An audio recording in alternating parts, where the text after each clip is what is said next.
गोरखपुर में पूर्व विधायक विनय शंकर तिवारी के आवास पर प्रवर्तन निदेशालय ईडी द्वारा की गई छापेमारी लगभग 6 घंटे तक चली।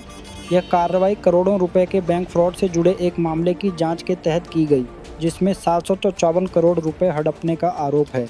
छापेमारी धर्मशाला क्षेत्र में तिवारी के आवास पर हुई, जहां उनके बड़े भाई पूर्व सांसद कुशल तिवारी भी उपस्थित थे।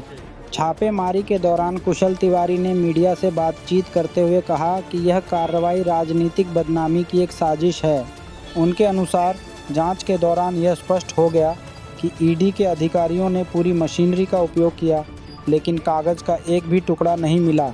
यह स्थिति इस आशंका को बढ़ाती है कि कार्रवाई केवल दर्शनीय थी।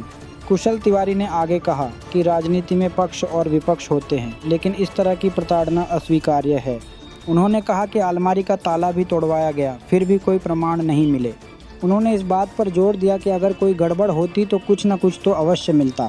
इस घटनाक्रम ने गोरखपुर की राजनीति में हलचल मचा दी है। अब इससे क्या करेंगे? देखिए, जबरा मारे रोए भी न दे। हम लोग नवरात्र के व्रत हैं और 9 दिन के बाद पारण होता है, सारे लोग जानते हैं। और अभी तक 12 बजे तक हम अभी ब्रश नहीं करने पाए। 6 बजे से लेकर 12 बजे तक इनकी कार्रवाई हो जाएगी।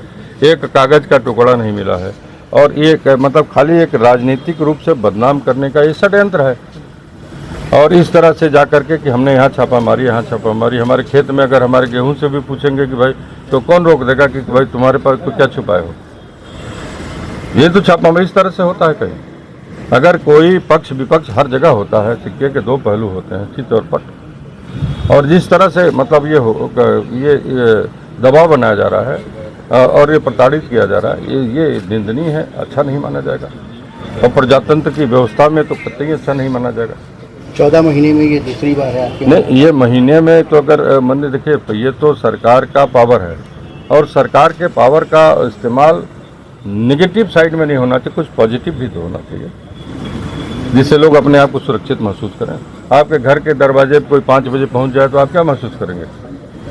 और पर्पस भी तो होना चाहिए कि कोर्ट का कोई आदेश नहीं है जो अपने लिख करके, और सीबीआई ईडी वाले वो अपने अधिकारियों के दस्तखत से यहाँ तक कोर्ट का वो होना चाहिए ना। छापेमारी ऐसे तो नहीं होती है। और किसी के घर में, यहाँ देखिए लेबर हमारे यहाँ काम कर रहे थे, ये सड़क नहीं बन रही है, तो हमारा 2-3 मीटर जगह मतलब सड़क उसमें जा रही है, सड़क में हम तोड़वा करके लेबर, देखिए सारे हमारे लेबर भाग गए, सारे बंद पड़ा हुआ है। अच्छा, चाबी बनाने वाले को भी बुलाया गया था? चाबी बनाने वाले को बुलाया गया, ताला उन्होंने तोड़वाया, दूसरा मैंने, और उसमें अगर कोई कागज का टुकड़ा तक नहीं मिला। किस चीज़ का ताला तोड़वाया गया था? अलमारी का ताला तोड़वाया गया था। आपके लैपटॉप और मोबाइल वगैरह की भी आपकी जांच हो रही है? नहीं, लैपटॉप और मोबाइल की मतलब पता नहीं, उन्होंने कोई ऐसी चीज़ छोड़ी नहीं, बताया ना। हमारे यहाँ छापामारी जैसे कह रहे, हमारे खेत में भी छापामारी मार करके पूछेंगे भाई कहीं छुपाए हो तो बताओ। आपके वहाँ से कुछ कैश मिलने की बात? हमारे पास कहते ना, एक कागज़ का कोई टुकड़ा नहीं मिला। वो हमारे पास उसका वो है पूरा स्टेटमेंट जो उन्होंने रिसीव किया, कागज़ हमको दिया। कोई कैश वगैरह कुछ नहीं मिला? कोई मतलब एक कागज़ पर उन्होंने रिसीव है, कागज़ हमारे पास है, कहिए पढ़ के आप लोगों को दे दें।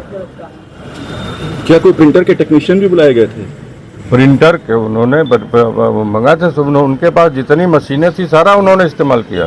कि ज़मीन में तो नहीं कुछ गड़ा हुआ है, कि हमारी गाय के पेट में तो नहीं कुछ है। ये विपक्ष में रहने का परिणाम है। मतलब अब इसको क्या कहा जाएगा बताइए? हम लोगों ने कौन सी खाता की है बताइए? अगर हम न्यायालय में अपना पक्ष रख रहे हैं, न्यायालय बात की सुनवाई हो रही है, तो उसके बाद बीच में कोई डिसीजन लेने का किसी को पावर नहीं है। एजेंसी है तो सरकार की एजेंसी है हमारी, तो हम तो सरकार के मतलब ये सरकारी लोगों का हमने सम्मान किया। हमने कहा हाँ आइए आप। 6 बजे से लेकर लगातार 12 बजे तक बैठा करके सारी चीज़ें की है।